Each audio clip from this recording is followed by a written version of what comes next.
جينا نعظكم بالإيتم نسألكم ليس ما في عنا ليات لازم مصطفى بلغ مقاصدنا واغفر لنا ما مضى يا واسع الكرم والعلي والصحب ثم الطبيعين لهم أهل التقى والنقى والحلم والإكرام يا ربي بالمصطفى بلغ مقاصدنا واغفر لنا يا واسع اللهم صل وسلم وبارك عليه اللهم صل وسلم وبارك عليه. Hadirin saudara-saudaraku jamaah Al-Qobah yang saya hormati, selanjutnya mari kita sama-sama simak, mari kita sama-sama dengarkan untayan hadis mutiara hikmah penuh ilmu, penyejuk hati dan petunjuk untuk kita semua supaya kita tidak tersesat di dunia, terlebih di akhirat. Yang disampaikan oleh guru kita Bapak Kiai Haji Mahmud. Padanya dipersilakan. Bismillahirrahmanirrahim. Assalamualaikum warahmatullahi wabarakatuh. Waalaikumsalam warahmatullahi wabarakatuh. Alhamdulillahil qail fi kitabihil karim. Ya ayyuhalladzina amanu hal adullukum ala tijaratin tunjikum min adzabin alim. Tu'minuna billahi wa rasulih wa tujahiduna fi sabilillahi bi amwalikum wa anfusikum dzalikum khairul lakum in kuntum ta'lamun. Asyhadu an la ilaha illallah wahdahu la syarika lah wa asyhadu anna Muhammadan abduhu wa rasuluh. Allahumma salli wa sallim wa barik ala sayyidina Muhammad wa ala alihi wa sahbihi ajma'in, amma ba'du. Alhamdulillah, kita bersyukur kepada Allah Subhanahu wa taala dengan segala nikmat yang Allah berikan kepada kita, dengan segala kebaikan yang Allah limpahkan kepada kita. Mudah-mudahan tempat yang terbaik ini menjadikan Allah memberikan segala kebaikan kepada kita. Tempat yang mulia ini Allah muliakan kita, dan Allah jadikan kita orang-orang yang istiqamah dalam taat kepadanya. Salawat serta salam kita sampaikan kepada Nabi kita Muhammad sallallahu alaihi wasallam, Nabi yang menjadi uswah kita dalam menjalani hidup dan kehidupan ini. Jamaah yang dimuliakan Allah Subhanahu wa taala, sebelum saya menyampaikan apa yang saya sampaikan pada pagi hari ini, pertama saya ucapkan terima kasih kepada para jamaah yang sudah sama-sama melaksanakan santunan pada malam Sabtu kemarin. Sudah tentu semua yang terjadi itu adalah karena ada kerjasama kita, dan selalu kita berpikir bahwa yang kita lakukan memang harus dengan kerjasama, tidak mungkin sendiri. Mungkin bisa sendiri pada hal-hal tertentu, tapi pada hal-hal yang lain lebih banyak kita harus melakukannya dengan kerjasama. Maka mudah-mudahan suasana kebersamaan, suasana mau berkorban, suasana mau memberikan segala apa yang sudah Allah berikan kepada kita, kita jaga dan kita tingkatkan dan kita niatkan pada tahun yang akan datang kita bisa memberikan lebih baik dan lebih banyak. Amin ya robbal alamin. Jamaah yang dimuliakan Allah Subhanahu wa taala, apa yang terjadi pada hari-hari berikutnya sampai akhirnya kita di alam kubur atau sampai akhirnya kita meninggalkan dunia ini, semua kita tentukan di dunia ini. Apa yang kita lakukan di sini dengan segala kelemahan kita, dengan segala kekurangan kita, tapi kita berusaha. Kita ini kan macam-macam kemampuannya. Kalau ibarat punya duit, ada yang punya duit 100.000, 1.000.000 dan berikutnya. Sama juga dengan ilmu. Makanya amaliyah kita itu tergantung ilmu. Sama dengan kalau kita belanja tergantung duitnya. Maka kalau orang punya duit banyak capek nggak? Hah? Kira-kira aja. Orang punya duit banyak itu sebetulnya lebih capek. Cuma kita juga karena belum merasa punya duit banyak, ya secapek-capeknya juga kali, kira-kira begitu ya. Sama dengan orang punya ilmu banyak. Ya. Orang punya ilmu banyak itu kadang-kadang konon jarang tidurnya. Para ulama itu mereka lebih banyak puasanya daripada makannya. Kalau kita karena ilmunya dikit lebih banyak makannya. Makanya ketika kita punya ilmu banyak capek, ya. Apalagi kita merasakan bahwa kita banyak dibutuhkan orang, masya Allah. Tapi ada enggak orang ya pokoknya dia ngurusin dia aja, ya. Kayaknya nggak ada yang butuh sama gue, yaudah ya seenak-enaknya aja. Makanya harus ngambil kesempatan. Apa yang tidak orang kerjakan, saya ambil. Karena sebetulnya itu juga bagian yang bisa saya lakukan.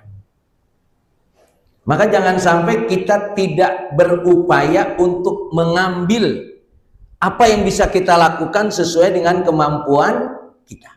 Karena ada. Ya sebutlah kalau di Aqobah ini walaupun cuma gelar apa nih? Gelar karpet itu kan perlu ada orang yang punya keinginan. Karena karpet nggak bisa ngegelar sendiri. Iya kan? Perlu ada orang walaupun sekadar gelar karpet. Perlu ada orang yang nuangin air dari teko ke gelas. Itu dianggapnya kecil, tapi coba kalau nggak ada air kan, masya Allah. Ya ngaji air aja kagak ada. Artinya tidak ada amalan yang kecil, apalagi di hadapan Allah, ketika kita berusaha ingin melakukannya. Karena semua yang kita lakukan ini adalah dalam rangka amal-amal kita di dunia untuk akhirat. Walaupun memang ketika kita banyak melakukan kebaikan, seperti belum merasakan banyak kebaikan. Karena bagaimanapun, memang dunia ini bukan tempat yang kita jadikan menikmati segala apa yang kita lakukan. Dunia ini adalah tempat bercocok tanam. Panennya di mana? Di akhirat nanti. Ini yang harus kita pahami. Ya. Makanya orang-orang yang senang melakukan maksiat, dia lancar saja bermaksiat karena belum merasakan panennya maksiat. Kapan panennya maksiat? Nanti di akhirat. Kalaupun di dunia ada, itu sekedar tanbih, sekedar peringatan saja, belum apa-apanya. Maka di antara hal yang dianjurkan oleh Nabi kita Muhammad sallallahu alaihi wasallam, laisa min abdin yaqul la ilaha illallah mi'ata marrah illa ba'asahu Allah taala yaumal qiyamah wa wajhu kal qamari lailatal badri.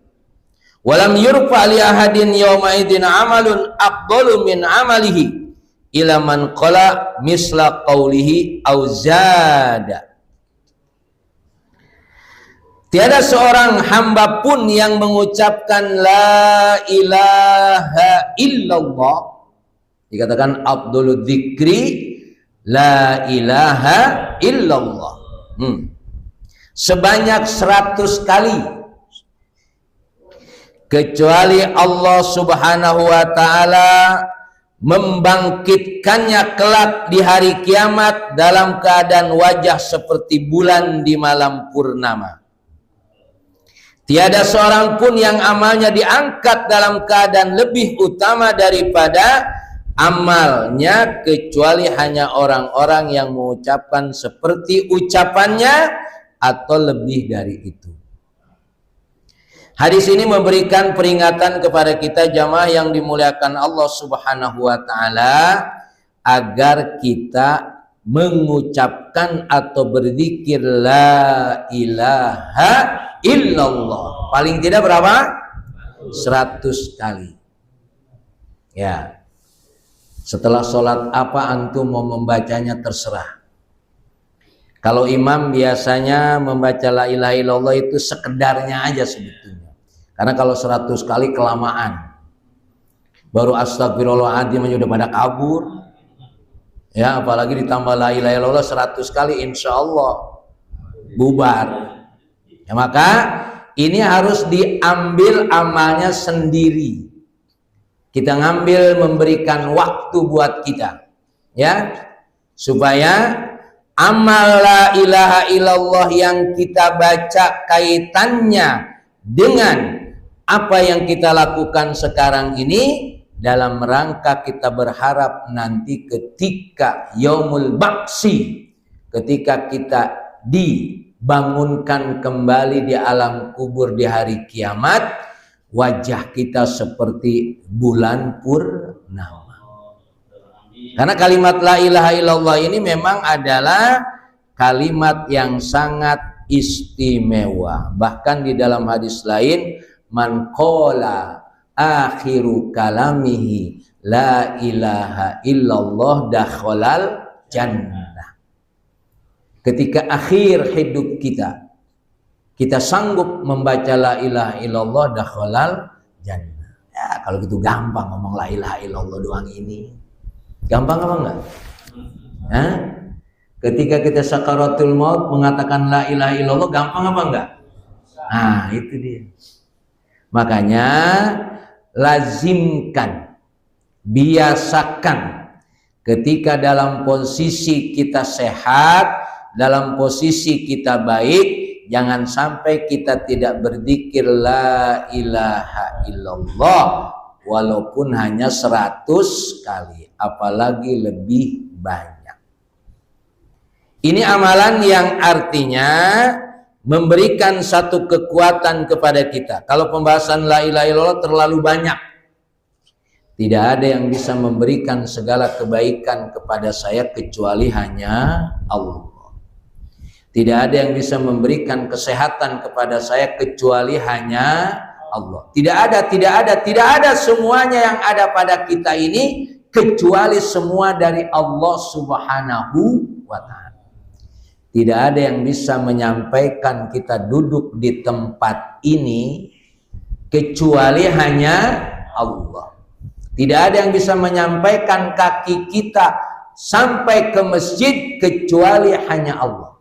Memaknainya seperti itu. Makanya ketika kita mengucapkan la ilaha illallah, tidak ada lagi yang harus kita kerjakan, yang harus kita perjuangkan, kecuali semua itu atas perintah Allah.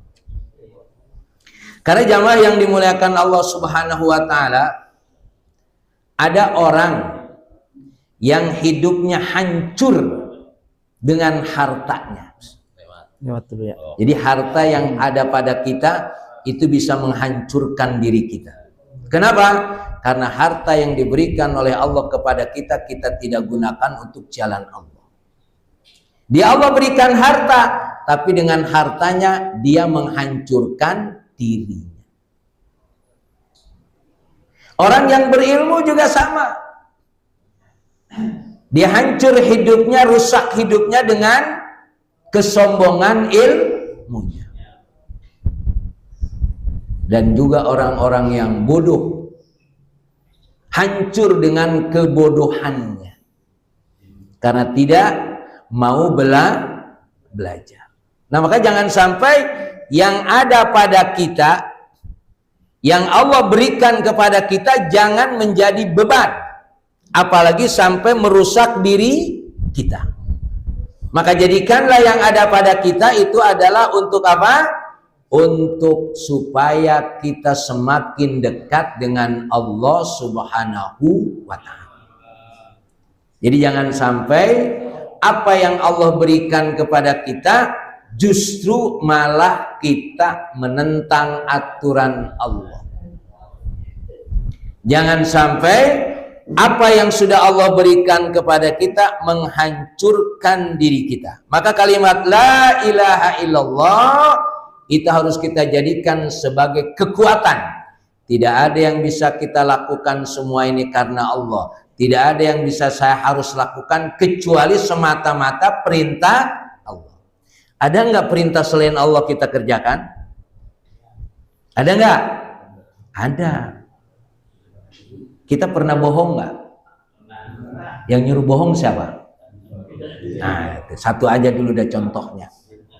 Ya, artinya kita ini tidak selamat dari keburukan. Ya, tidak selamat dari kekeliruan. Tapi Allah Maha mengetahui. Dan Allah tahu betul siapa yang memang ini makhluknya. Maka Allah memberikan fasilitas kepada kita agar kita banyak memohon ampun, banyak beristighfar. Karena kita adalah manusia, bukan malaikat. Nah, maka sadarkan diri kita dengan apa yang sudah Allah berikan kepada kita. Jangan sampai itu menjauhkan kita dengan Allah Subhanahu wa Ta'ala. Maka kalimat la ilaha illallah ini memang harus memberikan motivasi, dorongan yang kuat. Karena tidak ada yang ada pada kita kecuali pemberian dari Allah. Apa yang antum inginkan dengan doa yang akan memberikan siapa? Allah. Wa idza sa'alta fas'alillah. Cuma kadang-kadang kita ini demen mintanya doang. Kalau udah dikasih lupa. Ya. Dan apalagi kita pernah minta lalu diberikan, lalu kita bilang, "Oh, saya udah usaha maksimal ini. Kalau saya nggak kuat, nggak hebat, nggak punya ilmu, nggak mungkin." Wa idza masal insanu dharra da'ana li jambihi au qa'idan au qa'ima. Falamma kasyafna nudurrahu marra kalam yaduna ila durri massah. Apabila orang mendapatkan kesulitan, mendapatkan bahaya, dia akan berdoa kepada Allah dalam keadaan duduk, dalam keadaan berdiri, dalam keadaan berbaring. Tapi begitu yang ada padanya hilang, dia bilang, "Toh, karena usaha saya." Padahal kemarin-kemarin dia berdoa. Maka jamaah yang dimuliakan Allah Subhanahu wa Ta'ala, ajaklah Allah ini selalu memberikan kepada kita sahamnya. Jadi kalau kita usaha, ada di situ saham Allah. Jangan punya kita semua. Ya. Jadi kalau kita berusaha, di situ ada saham milik Allah.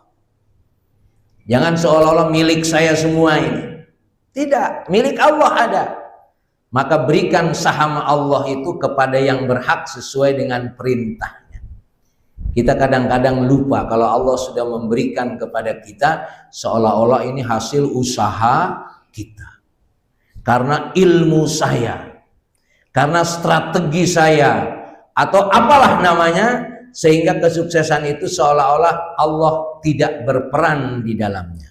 Maka kalimat la ilaha illallah jamaah yang dimuliakan Allah Subhanahu wa Ta'ala, jadikan dia motivasi untuk kita bergerak. Karena semua yang ada pada kita, kita harus gerakan sesuai dengan apa yang Allah perintahkan. Jangan asik sendirian. Ya, Jangan seolah-olah orang tidak membutuhkan saya. Ada yang membutuhkan antum itu. Ya, sadar atau tidak sadar. Sehingga apa yang ada ini jangan sampai kita tidak gunakan dengan maksimal. Untuk apa? Untuk lebih mendekatkan diri kepada Allah Subhanahu wa taala. Maka jamaah yang dimuliakan Allah Subhanahu wa taala, sudah tentu di antara kita ini ada yang muda. Kalau tua belum ada, ini muda semua kan ya? Ya, nggak ada yang tua. Umurnya banyak ada. Ya, kalau tua belum. Ya, umur 60 udah, 70 ada ya, tapi belum tua. Hah? Sudah syekh ya, kalau tua belum. Ya, makanya ada hal yang harus kita bangun dalam hidup ini. Kata Rasulullah, laisa minna man lam yarham sogirona walam ya'rif haqqa kabirona walaysa minna man ghasyana wala yakunu lil mu'min mu'minan hatta yuhibba lil mu'minina ma yuhibbu li nafsi. Kita akui di antara kita ada yang sudah kabir, ada yang sudah dewasa, sekaligus biasa kita sebut tua. Ya, tapi ada yang bilang jangan bilang tua lah. Ya itu kan soal angka saja. Tapi semangatnya harus tetap menyala.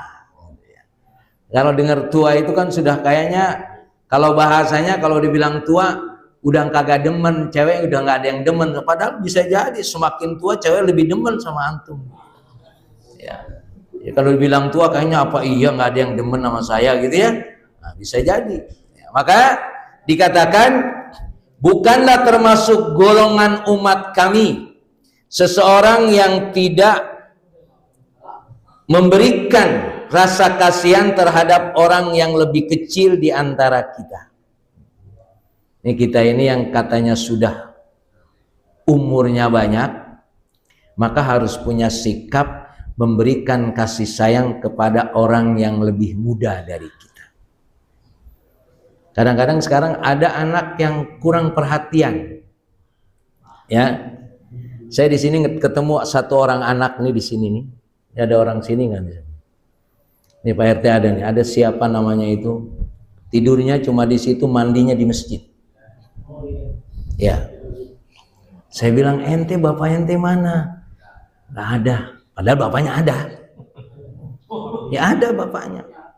Ya bapaknya ada. Jadi tidurnya di pojok sana itu ada, tidur mandinya di masjid. Kemarin dia nggak sholat. Kenapa ente nggak sholat? Nggak ada sarung Pak Ustadz. Saya kasih sarung. Memang sarungnya satu-satunya itu. Jadi kita kadang-kadang juga kurang perhatian terhadap orang di sekitar kita. Padahal ada anak-anak itu yang perlu perhatian. Ya. Jadi kita menganggap orang lain itu adalah orang lain, tidak. Orang lain di sekitar kita itu yang lebih muda dari kita itu perlu ada perhatian. Kita tegur, ya. Apa yang bisa saya seringkali negur anak-anak itu, bahkan ngomelin. Cuma kalau mau saya omelin dia salaman sama saya. Jadi nggak jadi saya ngomelinnya. Ya di masjid itu kan banyak anak itu. Saya omelin, tapi kadang-kadang baru saya mau ngomong udah mau salaman sama saya. Udah pinter juga dibocahin. Ya. Jadi dia perlu kita tegur. Kalau sudah adzan, ya berhenti dulu main bolanya. Nanti habis sholat baru main bola lagi. Suasana perhatian kita terhadap orang yang lebih muda dari kita itu dibutuhkan sekarang. Karena memang kita juga terlalu asik dengan tuanya kita, bisa jadi ya. Terlalu asik kita. Padahal kata Rasulullah, perhatikan mereka. Mereka perlu diperhatikan. Apalagi kaitannya dengan anak-anak yatim, maka kita dianjurkan menyantuni anak yatim. Memang mereka tidak ada yang memperhatikan, seolah-olah begitu. Maka kata Rasulullah, Jangan sampai perhatian kita, kasih sayang kita terhadap mereka yang lebih muda dari kita itu hilang dari kita. Maka satu hari Rasulullah menggendong cucunya kalau nggak salah ya, atau semuanya cucunya, lalu kencing. Ya, begitu kencing Rasulullah marah apa enggak? Tidak. Nah, kita kan lu mau gua gendong kencingin. Seolah-olah kita marah kan? Justru di situ. Ya. Bahkan kasih sayangnya satu hari Rasulullah memeluk cucunya, ya. Lalu orang lain bilang, saya tidak pernah menggendong cucu saya, tidak pernah menggendong anak saya, tidak pernah memeluk anak saya. Memang ada yang begitu ya? Ada nggak Pak?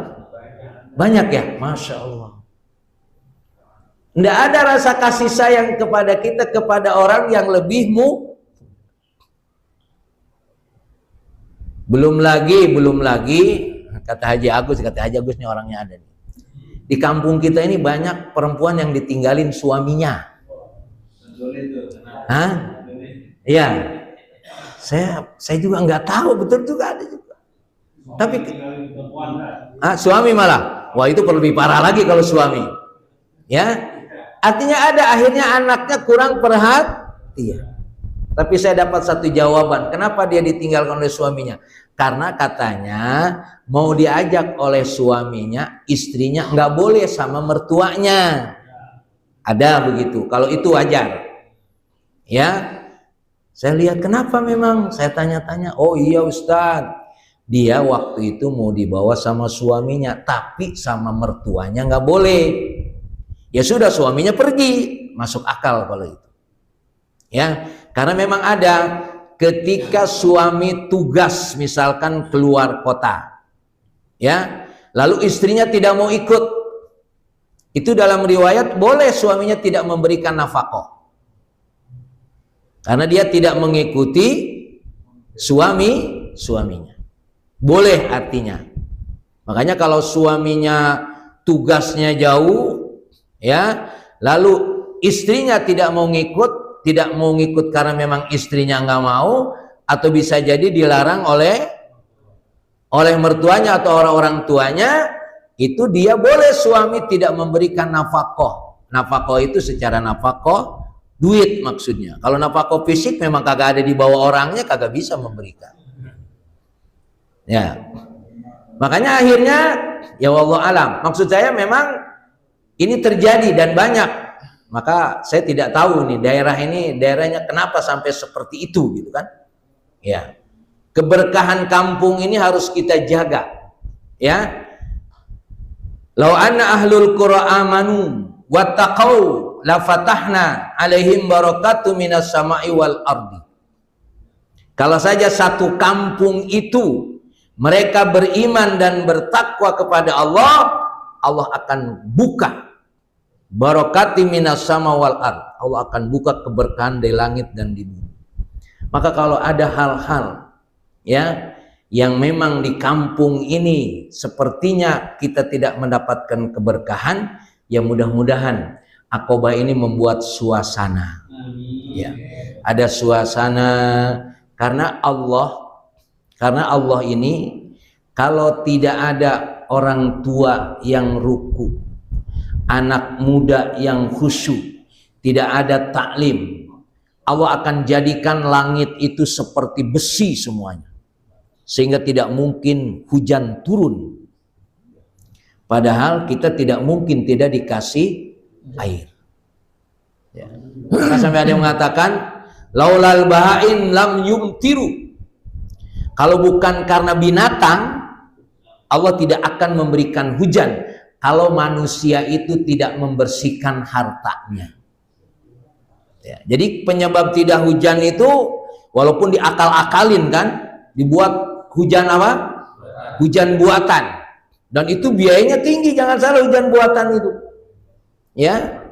Padahal kalau kita menginfakkan harta kita, membersihkan harta kita dan kita banyak beristighfar, itu tidak mudah Allah menurunkan air hujan.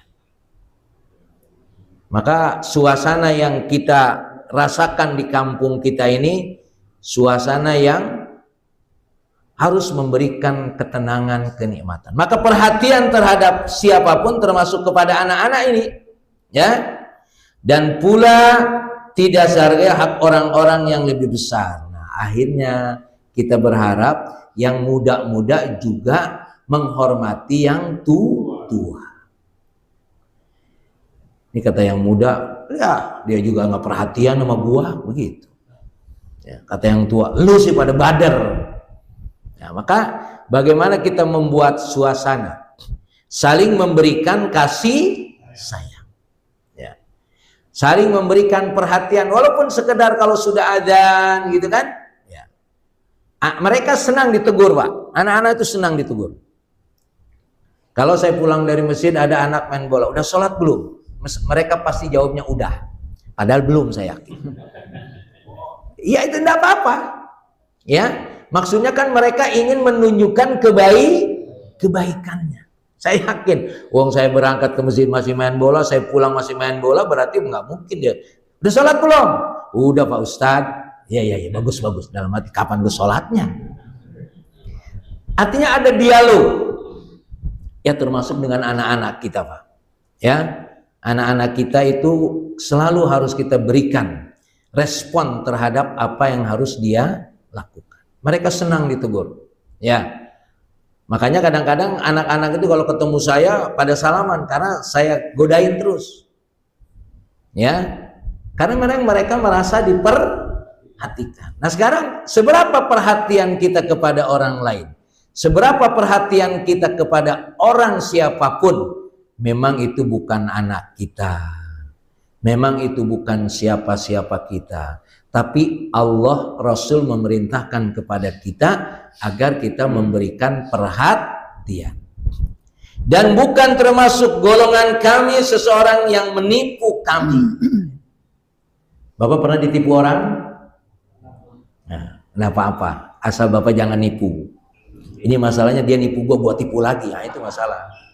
Ya, memang ada, ya, orang bohong kepada kita, orang menipu kita, ya sabar sajalah kira-kira. Tapi jangan sampai apa yang, kalau saya memahaminya, ketika orang membohongi kita atau orang cerita dibohongi, Allah memberikan pelajaran kepada kita, lu jangan kayak dia. Kan kadang-kadang orang melakukan sesuatu padahal itu tidak baik, tapi tetap diikuti. Koruptor itu dia koruptor, ada yang ngikutin nggak? Ada. Enak juga kayak dia nih, kayaknya nih, gitu kan? Mestinya kan begitu dia tahu ini koruptor, dia berpikir jangan sampai saya seperti dia. Malah bareng, gitu ya? Tidak menjadi pelajaran. Ya maka dalam kita berjamaah di sini, ya. Memang satu dengan yang lainnya memiliki kemampuan yang berbeda, memiliki keadaan, tidak apa-apa. Memang Allah ciptakan begitu, ya. Profesi yang berbeda, kemampuan yang berbeda, cara berpikir yang berbeda, macam-macam. Kalau saya seorang guru masuk kelas itu, ya sudah, itu bermacam-macam anak yang kita hadapi, ya. Tapi maunya kita mereka semua bisa, ya. Maka akhirnya ada kelas khusus orang-orang pintar. Ada. Akhirnya ada kelas khusus orang-orang yang di bawah. Dan begitu berikutnya. Sampai ada kelas khusus orang-orang yang bodoh. Kira-kira pahalanya banyakan mana? Ngajar yang pintar, mengajar yang bodoh? Hah? Ngajar yang bodoh, Pak. Saya ngajari yang pintar itu, kelas pintar itu, sekali jelasin tek selesai, Pak. Begitu yang bodoh 10 kali belum paham,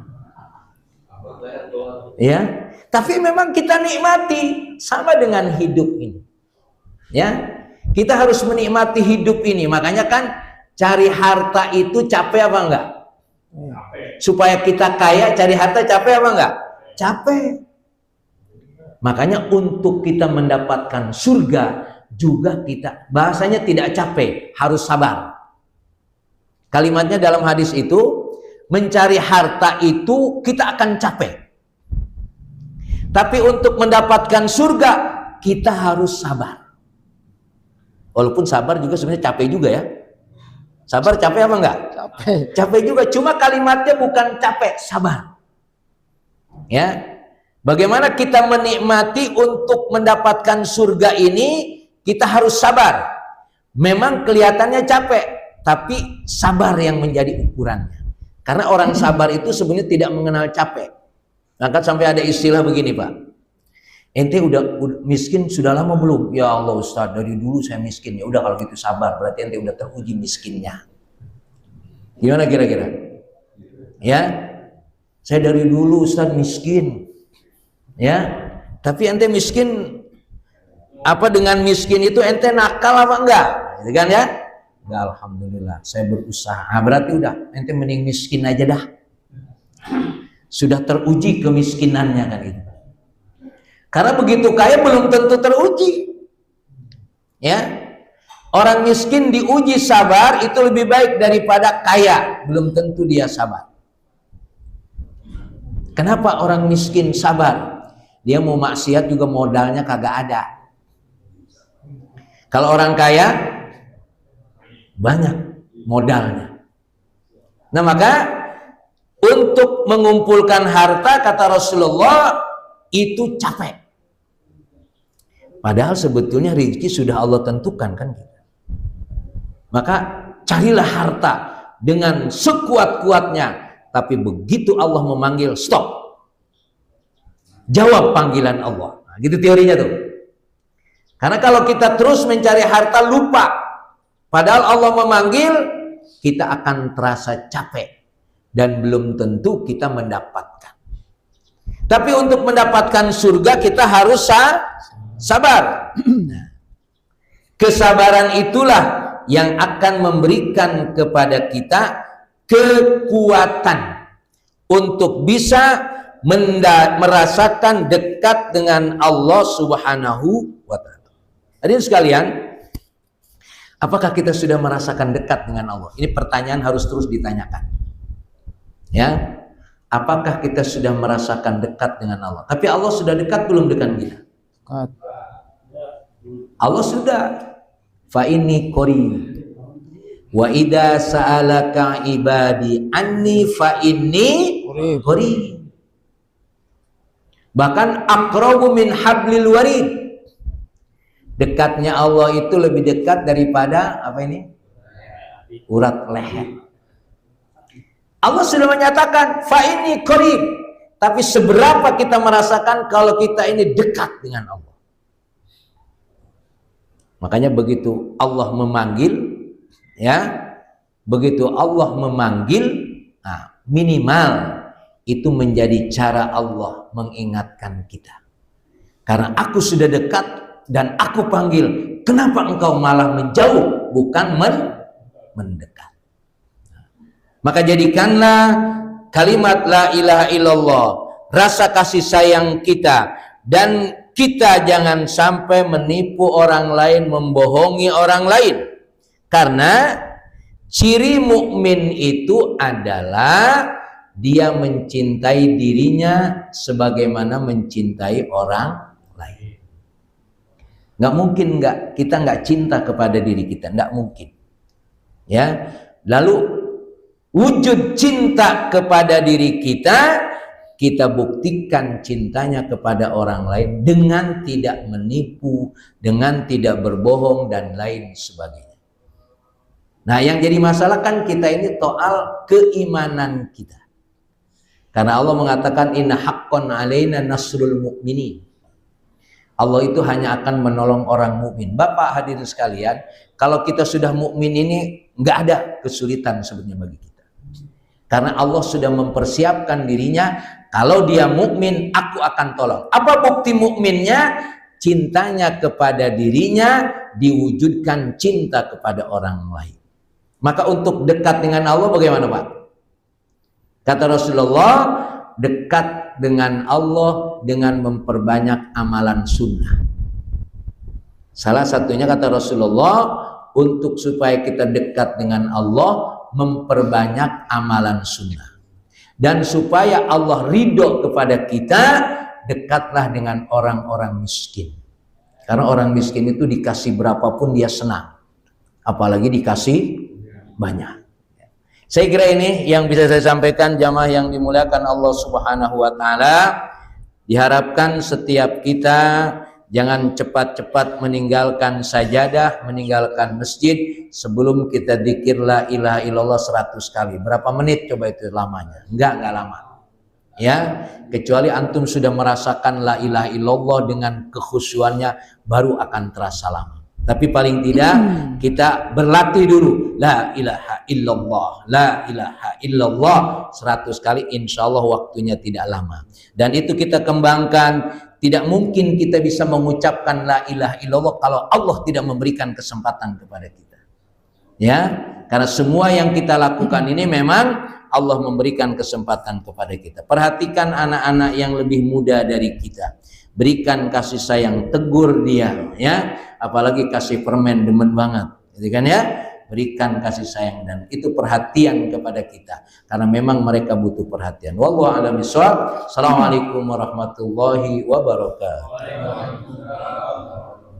Alhamdulillah rabbil alamin. Demikian jamaah sekalian penyampaian hadis mutiara rahmah penuh ilmu. Mudah-mudahan kita semua dapat mengambil hikmahnya, karena tadi dikatakan amalan yang ringan, sepele, kecil kita lakukan itu akan besar di hadapan Allah Subhanahu wa taala apabila kita lakukan setiap saat.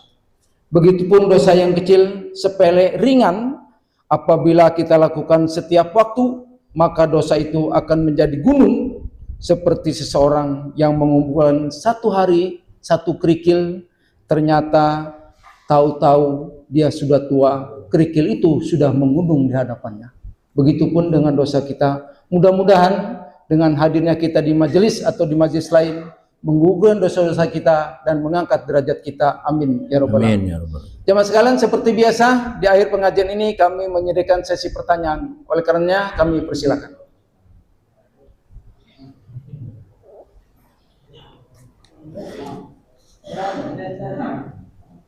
Silakan Pak Bisi. Waalaikumsalam warahmatullahi wabarakatuh. Kenapa sih Allah meletakkan sholat sebagai obat pertama, kemudian untuk mengatasi masalah bersodako, berselawat, sholat yang pertama kali meletakkan. Ya, awalu ma yuhasabil abdu yaumal qiyamah as-shalah. Fa in saluhat saluha sairu amali wa in fasadat fasada sairu amali. Sebetulnya sholat itu kan sebetulnya menguji semua yang ada pada kita. Ketika antum berdiri, itu antum sedang berdiri di hadapan Allah. Dan antum harus merasakan Allah melihat kita. Ketika antum ruku, itu tanda kita tawadhu. Ketika sujud, bukti kita hina di hadapan Allah. Tapi Allah memberikan proposal kepada kita. Ketika duduk di antara dua sujud, kata Allah, engkau minta kepadaku, Rabbik firli, warhamni, wajburni, warfa'ni, warzukni, wahdini, wa'afini, wa'fu'ani. Selesai semuanya. Ya. Jadi sebetulnya ketika kita berhadapan dengan Allah dan kita meyakini apa yang Allah perintahkan dan kita terus berdialog dengan Allah dan berdiri, selalu berdiri di hadapan Allah. Bukan ketika sholat saja sebetulnya. Kita berdiri di mana? Di mana saja. Berarti berdirinya di mana? Di hadapan Allah. Maka ada istilah muraqabatullah. Allah selalu memperhatikan kita. Jangan sampai, ya bahasanya benernya lagi sholat doang. Itu kan ya? Karena menganggap Allah tidak memperhatikan saya lagi sekarang. Antum nggak mungkin baca Fatihah sepotong ya waktu sholatnya. Kenapa? Karena Allah melihat. Kalau antum tawaf di Masjidil Haram, ya dengan yang tawaf begitu banyak, mungkin kita tawafnya tidak 7 kali? Tidak mungkin. Pasti 7 kali, 7 putaran. Karena Allah melihat saya, tidak mungkin saya kurangi. Dan nggak mungkin juga saya lebihkan kalau kaitannya ibadah. Jadi sebenarnya sholat itu mendidik kita bahwa Allah itu selalu memperhatikan kita. Maka dalam sholat itu ada namanya al-ihsan. Antak budallaha ka'annaka tarahu. Fa'in lam takun tarahu fa'innahu yaroka. Ketika kita berdiri di hadapan Allah, seolah-olah kita melihat Allah. Seolah-olah. Tapi tidak mungkin kita bisa melihat Allah. Tapi pastikan Allah melihat kita. Maka maksiat boleh nggak? Boleh maksiat, asal yakin Allah nggak tahu. Hah? Boleh antum maksiat, asal yakin Allah nggak tahu. Kan sekarang ini kan bukan Allah yang nggak tahu kan? KPK nggak tahu, polisi nggak tahu. Ya lanjut. Maka orang asyik aja melakukan maksiat. Karena dia tidak menjadikan Allah sebagai sesuatu yang memperhatikan. Jadi kenapa kita ini maksiat? Karena dianggap Allah tidak melihat. Nah, maka ada yang bertanya, salah seorang murid tanya sama kiainya, sama ulamanya. Karena dia orang bodoh, saya ini kerjanya maksiat, boleh gak saya maksiat? Kata kiainya, boleh. Oh boleh, boleh. Tapi kamu yakin kalau Allah nggak tahu? Alhamdulillah, Alhamdulillah, all praises to Allah, all praises to Allah. Alhamdulillah, Alhamdulillah, all praises to Allah.